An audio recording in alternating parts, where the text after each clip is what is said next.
Pernahkah Anda sadar gimana masa kanak-kanak hari ini tuh rasanya beda banget dari dulu? Dulu kan kita main di luar, ya kan? Kejar-kejaran sampai maghrib. Sekarang, ya isinya scrolling tanpa henti di kamar. Hari ini, kita mau bahas salah satu isu yang paling krusial sekarang. Ledakan kecemasan dan depresi di kalangan remaja. Dan tentu saja, ada satu pertanyaan besar di atas semua ini. Apa benar ponsel pintar dan media sosial itu biang keladinya? Dan untuk menjawab itu, kita nggak bisa cuma lihat dari satu sisi. Di depan kita ini jujur aja, ada tumpukan materi yang lumayan bikin pusing. Ada buku yang lagi rame banget dibicarakan, The Anxious Generation dari Jonathan Haidt, yang belak-belakan menyalahkan ponsel. Tapi ada juga ulasan-ulasan yang super kritis yang membongkar argumen dia. Terus ada juga penelitian evolusioner soal pentingnya permainan berisiko. Sesuatu yang kayaknya nggak pernah kita sambungin ke kesehatan mental. Plus, data konkret soal larangan ponsel di sekolah, sampai data klinis soal kecanduan dan kurang tidur. Ini bakal... Penting, data yang justru kayaknya membantah. Tujuannya satu, supaya Anda dapat gambaran yang jernih, yang berimbang tentang apa yang sebenarnya terjadi sama generasi muda kita. Oke, mari kita mulai dari klaim terbesarnya. Kita mulai dari Jonathan Haidt. Bukunya The Anxious Generation. Argumen utamanya ini, cukup berani ya. Dia bilang ada semacam epidemi penyakit mental yang meledak tiba-tiba. Dan dia spesifik banget soal waktunya, antara tahun 2010 dan 2015. Sasarannya juga jelas, para remaja. Betul. Dan ini bukan cuma firasat kan? Dia membunyikan alarm pakai data yang, wow, bikin kaget. Bener. Salah satu data andalannya yang sering dia jadikan headline itu data dari Amerika Serikat. Tingkat rawat inap karena melukai diri sendiri pada anak perempuan, usia 10-14 tahun, itu melonjak 189%. Wow, 189%. Itu bukan naik, itu meledak. Angka yang menakutkan banget. Jadi apa sih yang menurut Haidt terjadi di periode itu? Inti tesisnya adalah konsep yang dia sebut The Great Rewiring, atau kalau kita terjemahkan, pengkabelan ulang besar-besaran. Jadi menurut dia, dalam waktu yang sangat singkat, masa kanak-kanak itu berubah total.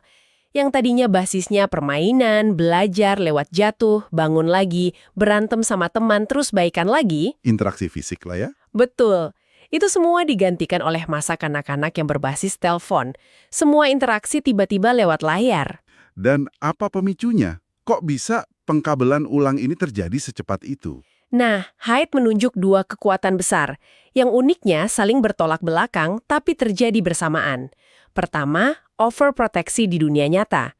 Orang tua zaman sekarang, mungkin termasuk kita juga ya, jadi terlalu protektif. Tangan kecil untuk jadi kuat. Tapi karena terlalu dilindungi, mereka jadi macet di mode bertahan, bukan lagi mode penemuan. Oke. Jadi di dunia nyata mereka kita bungkus pakai bubble wrap. Terus kekuatan yang kedua? Nah ini paradoksnya, kurangnya proteksi di dunia maya. Di saat yang sama kita super protektif di taman bermain, kita malah kasih mereka akses tanpa batas ke dunia virtual yang jujur aja brutal. Dunia yang nggak melindungi mereka dari perundungan 24 jam, dari pornografi, dari jebakan isolasi sosial. Jadi super aman di dunia nyata, tapi super liar di dunia maya. Kontradiksi yang luar biasa ya. Tepat. Dari pengkabelan ulang ini, Haidt lalu merinci dampaknya. Dia sebut ada 4 kerugian mendasar. Apa aja itu? Yang pertama, deprivasi sosial. Interaksi tatap muka yang penting banget untuk belajar baca ekspresi, bahasa tubuh, empati, itu hilang. Diganti sama teks yang sering salah paham. Kedua, deprivasi tidur. Nah, ini kayaknya bukan cuma remaja yang kena. Oh, ini saya juga angkat tangan. Godaan scrolling sampai larut malam itu nyata banget. Iya kan? Cahaya biru dari layar itu kan secara ilmiah terbukti merusak produksi melatonin, hormon tidur kita. Oke, deprivasi sosial, deprivasi tidur. Yang ketiga dan keempat. Aplikasi-aplikasi ini kan memang dirancang sengaja. Pakai likes, pakai endless scroll. Untuk membajak sistem dopamin kita. Persis, supaya kita ketagihan. Yang menarik juga, Haidt membedakan dampaknya berdasarkan gender. Aku kira bakal sama aja untuk semua. Ternyata enggak ya. Beda banget. Untuk perempuan, Hyde lihat kerentanannya itu ada di platform visual kayak Instagram. Itu memicu, perbandingan sosial yang nggak ada habisnya, tuntutan untuk tampil sempurna, sama agresi relasional, gosip, drama, pengucilan sosial yang sekarang bisa ngikutin mereka sampai ke kamar tidur. Jadi dampaknya lebih ke dalam, ke internalisasi, depresi, cemas. Benar. Sementara untuk laki-laki, dampaknya beda. Hyde bilang, mereka cenderung menarik diri dari dunia nyata ke dunia video game dan pornografi. Ini bukan berarti game itu buruk, tapi kalau berlebihan, bisa bikin mereka terisolasi dari interaksi sosial yang sehat. Dan soal pornografi, itu bisa merusak ekspektasi dan kebiasaan seksual mereka. Oke. Jadi keduanya sama-sama kena, tapi manifestasinya bisa sangat berbeda. Argumen Hyde ini, jujur, kedengarannya meyakinkan banget. Sangat intuitif. Rasanya cocok dengan apa yang kita lihat sehari-hari. Tapi, disinilah salah satu sumber kita, sebuah ulasan kritis dari Benchuk, masuk dan bilang, tunggu dulu, ceritanya nggak sesederhana itu. Betul sekali. Narasi Hyde ini kan kuat banget dan gampang dicerna, makanya bukunya laku keras. Tapi kalau kita gali datanya lebih dalam, seperti yang dilakukan Cuk, kita mulai nemu beberapa kejanggalan. Kritik utamanya, Hyde dituduh melakukan cherry picking, tasnya, yaitu 15-19 tahun. Di kelompok itu, peningkatannya cuma 62%. Tunggu. Ini aneh banget. Justru di usia 15-19 tahun itu mereka paling nggak bisa lepas dari ponsel kan? Punya medsos, pacaran online, macam-macam. Kalau ponsel memang biang keladinya, logikanya angka mereka harusnya lebih parah, bukan lebih rendah. Persis. Itu pertanyaan kritis yang diajukan para peneliti. Kalau ponsel penyebab utamanya, kenapa dampaknya lebih kecil di kelompok pengguna yang lebih masif? Dan ini bukan satu-satunya kejanggalan data. Tren ini ternyata nggak universal. Amerika, Inggris, Kanada memang naik angka self-harm-nya, tapi negara-negara kayak Swedia dan Denmark nggak menunjukkan pola yang sama di periode itu. Jadi ini bukan fenomena global yang seragam. Bukan. Bahkan di Australia dan Kanada, tren self-harm itu mulai turun setelah 2015. Padahal penggunaan ponsel kan terus meroket. Ini seolah-olah nunjukin ada faktor lain yang lebih kompleks, bukan cuma soal punya ponsel atau enggak. Data bunuh diri lebih rumit lagi. Di Amerika, angka bunuh diri itu naik di hampir semua kelompok umur, bukan cuma remaja. Wow, ini nunjukin kalau masalahnya mungkin lebih besar dari sekedar remaja dan ponsel mereka. Mungkin ada sesuatu yang salah di level masyarakat secara luas. Bisa jadi. Dan ini membawa kita ke masalah klasik dalam sains, korelasi belum tentu kausalitas. Hanya karena dua hal terjadi bersamaan, ponsel merajalela dan kesehatan mental memburuk, bukan berarti yang satu pasti menyebabkan yang lain. Tepat. Dan ini kritik terbesar Cacuk. Dia menyoroti, dalam buku setebal 400 halaman, Hyde cuma menyisihkan 5 halaman untuk membahas bukti statistik kausalitas. Cuma 5 halaman. Dari buku setebal itu. Itu sedikit sekali. Bisa dibilang begitu. Korelasi antara penggunaan medsos dan kesehatan mental yang buruk pada anak perempuan itu memang ada. Tapi para peneliti menggambarkannya sebagai kecil. Ukurannya sekitar R sama dengan 0,15.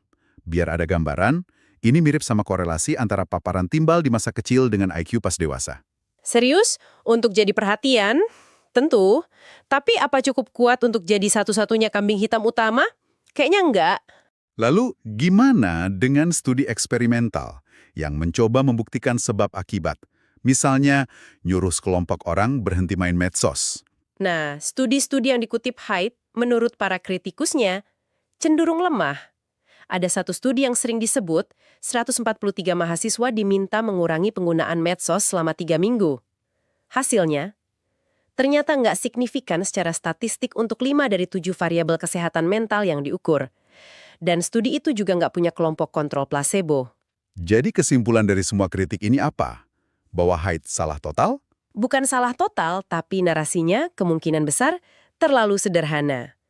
Kalau Anda cuma baca buku Hyde, Anda akan pulang dengan keyakinan kalau buktinya udah final, ponsel adalah penjahatnya.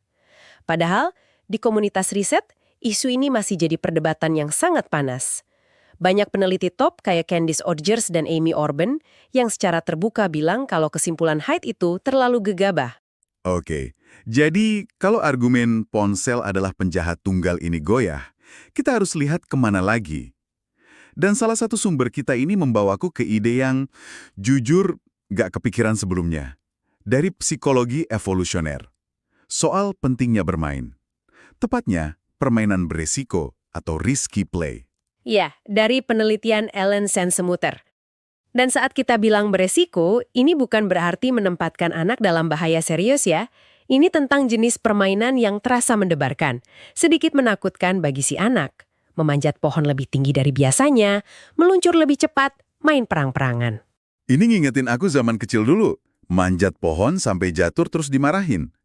Nggak pernah kepikiran kalau itu ternyata latihan anti cemas alami. Sekarang kayaknya kita terlalu takut anak-anak lecet sedikit pun ya. Betul. Dan menurut psikolog evolusioner, permainan semacam itu punya fungsi krusial. Itu adalah gym alami bagi anak-anak untuk belajar mengelola resiko. Dan yang terpenting, permainan berisiko ini punya apa yang disebut efek antifobia. Gini teorinya, anak-anak itu secara alami akan mengembangkan rasa takut. Misalnya takut ketinggian sebagai mekanisme pelindungan diri. Nah, permainan berisiko ini adalah cara alami mereka untuk secara bertahap menghadapi dan akhirnya menaklukkan rasa takut itu. Ini nyambung lagi ke argumen Haidt soal overproteksi tadi. Jadi, dengan melarang anak manjat pohon karena takut jatuh, kita mungkin secara nggak sengaja malah mencegah mereka membangun ketahanan alami terhadap kecemasan. Tepat sekali, kita menciptakan surplus safety atau keamanan berlebih yang justru bikin mereka lebih rapuh. Kita menghilangkan latihan yang sudah dirancang evolusi selama ribuan tahun. Nah, terlepas dari perdebatan soal medsos, ada dua dampak lain dari dunia digital yang buktinya itu jauh lebih kuat. Pertama, gangguan tidur. Satu studi dari European Society of Endocrinology ini gamblang banget. Hanya dalam 1 minggu membatasi penggunaan layar di malam hari, waktu tidur remaja itu maju rata-rata 20 menit, dan gejala kelelahan mereka berkurang signifikan. Ini bukti kausal yang sangat konkret. Dan yang kedua, ini menyangkut sisi gelap dari kurangnya proteksi di dunia maya yang tadi kita bahas. Benar, kita harus bicara soal pornografi. Sebuah penelitian dari jurnal Humaniora menyoroti dampaknya pada remaja. Secara kognitif, paparan berlebih bisa memicu pikiran obsesif-kompulsif. Secara afektif, ini menciptakan dorongan hasrat yang nggak sehat. Dan secara perilaku, bisa bikin mereka menarik diri dari lingkungan sosial nyata. Oke, setelah dibongkar semua kerumitannya, rasanya pusing juga ya. Mulai dari tesis Haidt, kritiknya, sampai faktor lain seperti main panjat-panjatan dan kurang tidur. Pertanyaannya, terus kita harus gimana? Haidt sendiri nggak cuma mendiagnosis masalah. Dia juga sangat vokal menawarkan solusi. Dan kuncinya, menurut dia, adalah aksi kolektif. Sulit banget kalau cuma satu keluarga yang melawan arus. Kalau cuma anak Anda yang nggak punya ponsel di antara teman-temannya, dia bisa terkucilkan. Tapi kalau itu jadi norma baru di seluruh sekolah atau komunitas, bebannya jadi lebih ringan. Tepat. Dia punya 4 usulan yang cukup radikal, kan?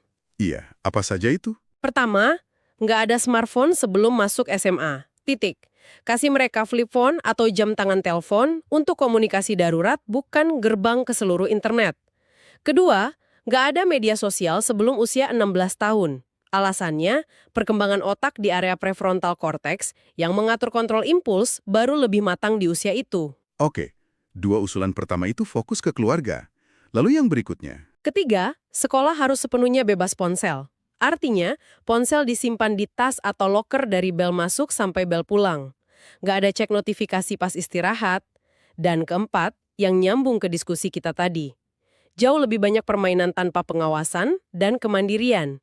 Biarkan anak-anak main di luar, biarkan mereka bosan, biarkan mereka menyelesaikan konflik kecil mereka sendiri. Solusi nomor 3, sekolah bebas ponsel, ini bukan lagi cuma teori kan? Ada distrik sekolah besar di Florida yang benar-benar menerapkannya. Benar, dan ini studi penting dari NBR. Kebijakan mereka ketat banget. Ponsel harus disenyapkan dan disimpan di tas sepanjang hari, termasuk pas makan siang. Tujuannya jelas, menghilangkan gangguan dan mendorong interaksi tatap muka. Apa hasilnya? Apa nilai semua siswa langsung meroket? Hasilnya menarik. Dari sisi akademik, ada peningkatan nilai tes yang digambarkan sebagai sederhana namun signifikan secara statistik. Rata-rata sekitar 1–1,4 persentil di tahun kedua. Jadi bukan solusi ajaib, tapi ini bukti nyata kalau ada efek positifnya. Bagaimana dengan sisi perilaku? Ada penurunan tingkat ketidakhadiran tanpa izin. Ini bisa jadi indikasi siswa merasa lebih terlibat dengan sekolah. Jadi, kesimpulannya, intervensi di level institusi seperti ini memang bisa membuat perbedaan. Ini satu langkah konkret yang terbukti ada hasilnya. Oke, jadi setelah pembahasan panjang ini, mari kita coba tarik benang merahnya. Kita mulai dengan argumen kuat dari Haidt bahwa pengkabelan ulang masa kanak-kanak ke arah digital itu, ya, akar masalah krisis kesehatan mental. Tapi kita juga lihat bahwa narasi ponsel adalah penjahat utama itu kemungkinan besar terlalu menyederhanakan masalah. Data global ternyata lebih rumit, trennya nggak seragam, dan bukti kausalitas langsungnya masih jadi perdebatan sengit di kalangan ilmuwan. Lalu kita meluaskan pandangan ke faktor-faktor lain yang saling terkait, seperti hilangnya permainan berisiko yang ternyata punya fungsi evolusioner untuk membangun ketahanan terhadap cemas, sesuatu yang kita abaikan. Dan jangan lupakan dampak yang lebih tak terbantahkan, kurang tidur akibat layar, dan paparan konten berbahaya seperti pornografi. Sisi gelap dari kurangnya proteksi di dunia maya. Dan akhirnya, kita melihat bahwa ada jalan keluar. Solusi-solusi seperti larangan ponsel di sekolah menunjukkan hasil yang menjanjikan meskipun sederhana. Ini menggarisbawahi pentingnya aksi kolektif. Setelah semua ini, ada satu pertanyaan besar yang tersisa untuk Anda renungkan.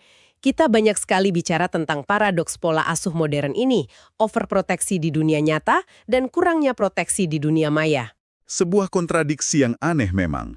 Terlalu takut anak jatuh dari sepeda, tapi nggak takut melepaskan mereka ke belantara internet. Jadi inilah pemikiran penutupnya. Jika kita berhasil, entah gimana caranya, membuat anak-anak kita meletakkan ponsel mereka, apakah kita, sebagai orang tua, pendidik, dan masyarakat, sudah siap dan sanggup untuk menciptakan kembali dunia nyata yang cukup menantang, cukup menarik, dan cukup berisiko sehat, sehingga mereka tidak ingin mengambil ponsel itu kembali.